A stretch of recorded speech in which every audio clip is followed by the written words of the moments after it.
On va maintenant analyser de plus près la décharge d'un condensateur. On va étudier un circuit qu'on appelle un circuit RC, c'est-à-dire un condensateur qui va être placé en parallèle avec une résistance et on va essayer de déterminer dans le temps comment va varier la charge. Pour faire ça, on va partir de relations qui vont nous amener tranquillement vers ce qu'on cherche. Qu'est-ce qu'on peut dire étant donné que le condensateur et la résistance sont en parallèle? La différence de potentiel aux bornes du condensateur va être égale à la différence de potentiel aux bornes de la résistance. On sait que la différence de potentiel aux bornes du condensateur, c'est égal à la charge divisée par la capacité du condensateur. Et on sait aussi que la différence de potentiel aux bornes de la résistance, c'est égal à RI selon notre loi d'Ohm.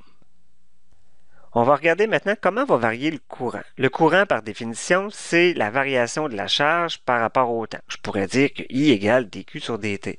J'ai rajouté un petit moins en avant parce que le courant va diminuer dans le temps, étant donné que c'est une décharge de condensateur, que la variation va être négative. Je viens tout simplement mettre un moins en avant pour solutionner notre problème. On avait que les différences de potentiel aux bornes du condensateur est égal à la différence de potentiel aux bornes de la résistance. Q sur C va être égal à moins R dQ sur dt. Pour faire ça, j'ai tout simplement remplacé le RI par moins dQ sur dt. Et voilà, on obtient une expression qu'on va essayer de solutionner. On a Q en fonction de dt. Il y a un dt qui apparaît. Nous, on voudrait l'avoir en fonction de t. Il va falloir remanier un peu notre équation. On va tout mettre ce qui contenait la charge Q du même côté et j'ai mis le reste de l'expression du côté droit. Donc, juste en isolant. On a dQ sur Q va être égal à moins 1 sur RC fois dt. Et on va aller intégrer de chaque côté. Pourquoi intégrer? On va faire apparaître, au lieu d'avoir la différentielle dt qui est dans notre expression, on va faire apparaître le temps directement. L'intégrale de dQ sur Q va être égale à l'intégrale de moins 1 sur RC fois dt. L'intégrale de dQ sur Q, ça donne ln de Q, égale à l'intégrale de moins 1 sur RC dt. Ça va être égal à moins 1 sur RC fois t, plus une constante d'intégration. Finalement, on va voir que la charge Q, si on veut l'isoler, la fonction inverse du ln, c'est de faire l'exponentielle. Je vais faire l'exponentielle de chaque côté. Je vais avoir l'exponentielle du ln de Q, ça va donner Q, qui va être égal à l'exponentielle de moins 1 sur RC fois t, multiplié par l'exponentielle de la constante. Pourquoi? Parce que lorsqu'on a l'exponentielle d'une somme, ça donne la multiplication des exponentielles. Et il va me rester à déterminer le E exposant constante. E exposant constante, ça me donne encore une constante. Pour la trouver, posons t égale à 0. Si t égale à 0, Q va être égal à E à la 0 multiplié par ma constante. E exposant 0, ça vaut 1, ça. Donc finalement, au temps 0, Q égale ma constante. Cette constante-là, je pourrais l'appeler tout simplement Q initial ou Q maximal parce que c'est au départ que je vais avoir le maximum de charge sur mon condensateur puisque je suis en train d'analyser la décharge du condensateur. Je pourrais remplacer le E exposant constante par Q max dans l'expression. Et finalement, on obtient Q égale Q max E à la moins 1 sur RC fois T. Une autre façon de l'écrire, c'est de dire Q va être égal à Q max E à la moins T sur taux. Taux, c'est une lettre grecque, une constante qui va venir remplacer tout simplement RC dans notre expression. Finalement, on va avoir taux va être égal à RC et on va l'appeler la constante de temps. On va voir par la suite que cette constante-là, taux, va être directement responsable de la rapidité à laquelle le condensateur, le circuit RC, va évoluer dans le temps. Plus la constante de temps va être élevée, plus ça va prendre un grand temps avant que le condensateur se décharge et vice-versa pour une petite valeur. Faites attention, la constante de temps, on voit que les unités, ça pourrait être des ohms farad, c'est vrai, mais c'est une constante de temps. En fait, des ohms farad, ça donne aussi des secondes. On va garder l'expression de la constante de temps en secondes. On n'écrit pas ohms farad. On va maintenant regarder qu'est-ce qui va se passer de façon graphique pour la charge aux bornes du condensateur en fonction du temps, la différence de potentiel ainsi que le courant qui va circuler dans le circuit. Tout ça en fonction du temps. lors de la décharge d'un condensateur dans un circuit contenant une résistance, dans un circuit RC. Bien, au départ, le condensateur est chargé au maximum. Ce que ça va faire, c'est qu'il va avoir une très forte force qui va faire en sorte que les charges positives vont vouloir aller rejoindre les charges négatives de l'autre côté. Et à mesure que le temps va passer, la pression va diminuer, c'est-à-dire la force va être de plus en plus petite et finalement le temps va être de plus en plus long pour perdre la même quantité de charge. C'est ce qui va se produire. D'ailleurs, c'est ce que nous donne l'exponentielle décroissante qu'on venait de trouver mathématiquement. Graphiquement, ça va faire quoi? La charge en fonction du temps va être à son maximum au début et ça va décroître selon une exponentielle décroissante. Donc, j'ai la charge maximale Qmax au départ et l'équation, ça va être Q va être égal à Qmax, E à la moins T sur taux. Comment va se comporter la différence de potentiel au bord du condensateur? Eh bien, comme la différence de potentiel est égale à la charge divisée par la capacité et que la capacité est une constante, finalement, la différence de potentiel au bord du condensateur va toujours suivre le graphique de la charge au bord du condensateur en fonction du temps. Ça va être la même décroissance qu'on va avoir. La seule chose qui va changer, c'est qu'au lieu d'être la charge, on va mettre la différence de potentiel. Donc, au temps zéro, on est à la différence de potentiel maximale au bord du condensateur. La raison est simple, parce que c'est là que j'ai la charge la plus grande au bord du condensateur. Donc, notre équation, la différence de potentiel au bord du condensateur va être égale à delta Vc max, E à la moins T, sur taux. Le courant, quant à lui, est au début, il va avoir une grande rapidité pour les charges pour passer d'une armature à l'autre. Donc, ce que ça va faire, c'est que je vais avoir un grand courant au début qui va ralentir lui aussi en fonction du temps. Finalement, je vais avoir le courant maximal et le courant va être égal à Imax, E à la moins T sur taux. Donc, dans le cas de la décharge de condensateur, les trois graphiques sont de la même forme. Ça va toujours décroître dans le temps. Analysons d'un peu plus près la charge au bord du condensateur en fonction du temps et on va regarder le lien qu'il pourrait y avoir avec la constante de temps qu'on avait déterminé tout à l'heure. On s'était donné une définition. On va se poser comme question, quelle quantité de charge va rester après une constante de temps? Quand je vais être à un temps qui va être égal à une constante de temps, j'aimerais savoir combien de charge il va me rester au bord de mon condensateur. Et on va se rendre compte que la constante de temps va être une mesure de la rapidité à laquelle un condensateur va se décharger. Et lorsque ça va être la charge, ça va être aussi une mesure de la rapidité à laquelle il va pouvoir se charger. On va tout simplement poser T égale taux. C'est-à-dire, on veut savoir la charge quand T est égal à une constante de temps. On se rappelle que taux, c'est égal à RC. Donc, si on fait ça et on remplace dans notre équation T par taux, on va voir que Q va être égal à Qmax, E à la moins taux sur taux. Donc, taux sur taux, ça va valoir 1. Donc, finalement, Q va être égal à Qmax, E à la moins 1. E exposant moins 1, c'est l'exponentielle et non pas la charge élémentaire ici. Mais E exposant moins 1, si on le calcule avec notre calculatrice, ça nous donne 0,37. Finalement, ça nous dit que la charge est égale à 0,37 fois Qmax. C'est comme si on avait finalement 37% de la charge maximale, c'est-à-dire de la charge initiale dans ce cas-ci. Après une constante de temps, il reste 37% de la charge. On a donc perdu 63% de la charge initiale. Si je viens placer sur mon graphique à un temps t égale une constante de temps taux, et qu'on va chercher quelle valeur on a de charge, ça nous donne 0,37 fois Qmax. Il y a un autre temps qui va être important aussi, en plus de la constante de temps, ça va être le temps de demi-décharge. Comme son nom l'indique, le temps de demi-décharge, ça va être le temps pour perdre la moitié de la charge qu'on avait. On a vu tout à l'heure que pour une constante de temps, on perd 63% de la charge initiale. Il nous en reste 37. On va s'intéresser à savoir combien ça prend de temps pour en perdre la moitié.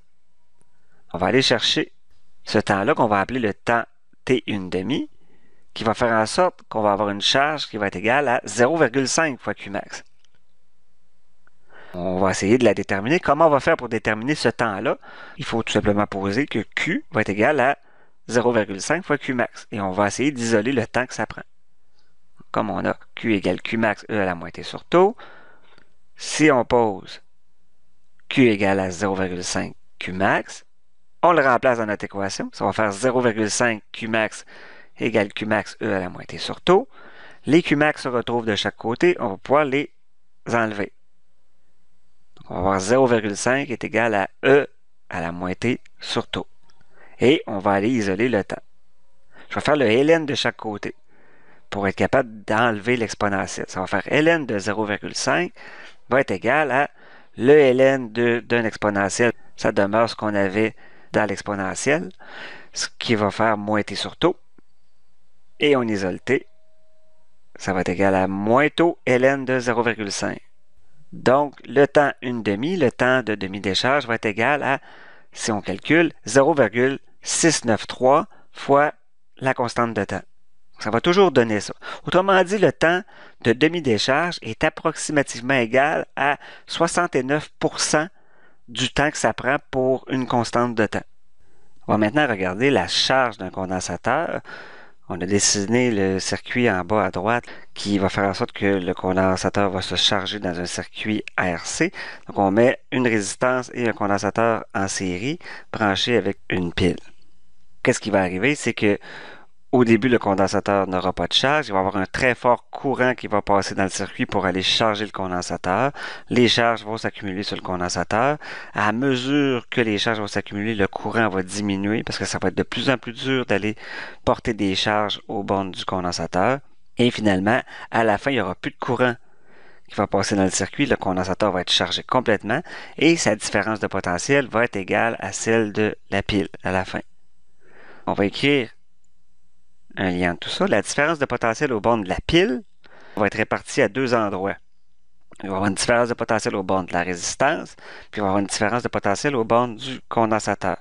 Et en tout temps, la différence de potentiel aux bornes de la résistance plus la différence de potentiel aux bornes du condensateur va être égale à la différence de potentiel de la pile. On sait que la différence de potentiel aux bornes d'une résistance, c'est RI, et que la différence de potentiel aux bornes d'un condensateur, c'est Q sur C.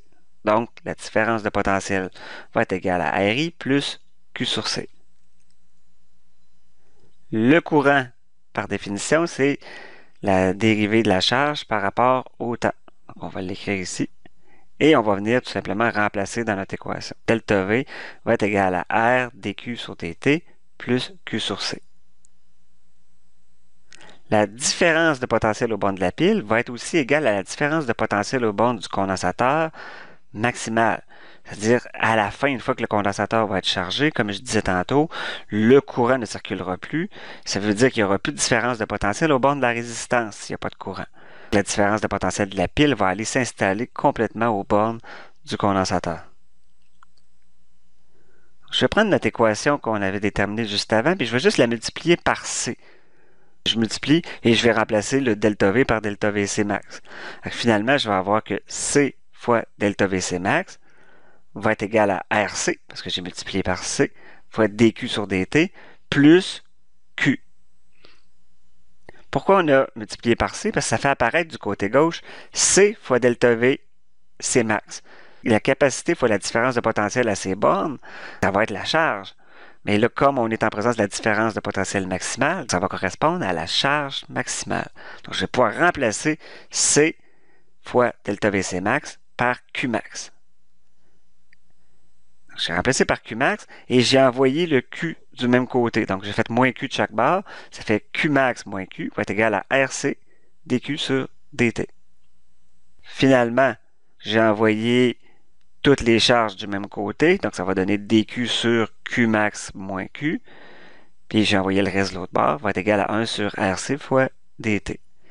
Et nous, on cherche le lien entre la charge et le temps. Donc, on va être obligé de faire l'intégrale pour solutionner notre problème. Finalement, l'intégrale de chaque côté, ça me donne ça ici. L'intégrale de dQ sur Qmax moins Q, ça va me donner moins ln de Qmax moins Q, qui va être égal à l'intégrale dans 1 sur RC fois dt. Ça va donner t sur RC plus une constante d'intégration. Finalement, en faisant l'exponentielle de chaque côté, je vais avoir Q va être égal à Qmax moins E à la moins t sur taux. Encore une fois, j'ai remplacé le RC par taux fois E exposant une constante. J'épargne les détails mathématiques, c'est des propriétés des exponentielles. Je vais rondement, c'est une démonstration pour arriver à un résultat qu'on va réutiliser par la suite. Finalement, notre E exposant constante, si on place autant 0, si je mets t égale 0 dans notre équation de tantôt, il va nous rester Q max moins E exposant constante. On sait que lorsqu'on va être au temps 0, il n'y a pas de charge. Il faut que ça donne 0. Automatiquement, E exposant constante va être égal à Q max. Donc, je le remplace. Et finalement, je mets Qmax en évidence et ça va nous donner que la charge aux bornes du condensateur va être égale à la charge maximale multipliée par 1 moins E à la moins T sur taux. Encore une fois, comment va se comporter la charge d'un condensateur en fonction du temps? Là, on a des charges qui vont aller se placer sur le condensateur. Au début, il n'y en a pas. C'est facile de les amener, 2 à 2. À mesure que le temps va passer, c'est de plus en plus difficile de les amener. Et à un moment donné, ça prendrait un temps très très long pour être capable de les charger. Comme ça. Donc là, on va atteindre une valeur maximale. Mais plus ça va aller, plus ça va être difficile, plus ça va être long pour amener la même quantité de charge. Et ça, notre exponentielle nous le fait bien voir avec l'équation qu'on vient de développer. Finalement, qu'est-ce que ça va avoir là? Graphiquement, la charge en fonction du temps. Ça va être une exponentielle qui va venir chercher la valeur maximale de la charge qu'on va avoir. Ça ici. Donc, qui est Qmax. Au début, on n'a pas de charge, ça monte rapidement et plus le temps passe, plus c'est difficile d'amener des charges et ça prendrait un temps infini, si on veut, pour être capable d'atteindre la charge Qmax. Notre équation, c'est Q égale Qmax multiplié par 1 moins E à la moins T sur taux. La différence de potentiel aux bornes du condensateur, encore une fois, il ne faut pas oublier que la différence de potentiel, elle est proportionnelle à la charge qu'il y a dessus. Donc, le graphique va suivre celui de Q en fonction du temps, de la même manière. Delta VC max, et delta VC va être égal à delta VC max multiplié par 1 moins E à la moins T sur taux. Finalement, le courant en fonction du temps. Au début, comme c'est facile d'amener des charges aux bornes du condensateur, le courant va être très élevé. Et à mesure que le temps va passer, le courant va diminuer jusqu'à temps de ne plus avoir de courant du tout. Donc, il va tendre vers 0. Parce que quand le condensateur va être complètement chargé, ce sera plus possible d'amener des charges, donc plus de courant qui va circuler dans le circuit. Finalement, ça va décroître dans le temps. Donc, c'est une propriété extrêmement importante pour le courant. Le courant, lui, va toujours décroître dans le temps. On va partir toujours d'une valeur maximale pour tendre vers 0. Que ce soit pour la charge du condensateur ou la décharge du condensateur, le courant va toujours avoir cette propriété. Le courant maximal au début du processus de charge ou de décharge du condensateur.